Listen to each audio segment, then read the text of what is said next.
તો એવું ને એવું ટાઈમ હવે નેક્સ્ટ બીજા એક વીકનું બનાવ્યું છે, એટલે કે તારીખ 27થી લઈ અને બીજી તારીખ સુધી, જેમાં ગણિતમાં વિભાજ્યતાની ચાવી, સાદુરૂપ, અવયવ અવયવી, ભાગુસભા, અપૂર્ણાંક, વર્ગ વર્ગમૂળ, ઘન ઘનમૂળ તમને આવડે છે તો તમે એની ટેસ્ટ આપી શકો.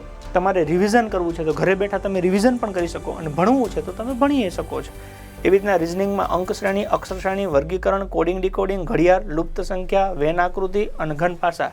વેન આકૃતિના તમને કેમ હમણાં PSIમાં 5 પ્રશ્ન પૂછાઈ ગયા, તો એક જ ટોપિકમાંથી 5 પ્રશ્ન હતા.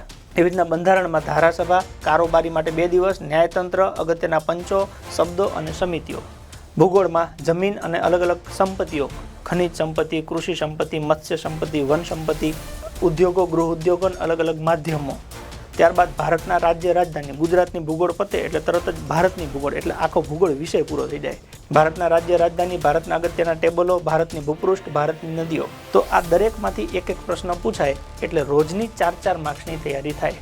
આવું આપણી પાસે 55 દિવસનું આખું 200 માર્ક્સનું પ્લાનિંગ છે. વીક વાઇઝ સોમથી શનિ ભણવાનું, રવિવારે રિવિઝન ને 200 માર્ક્સનું એક પેપર.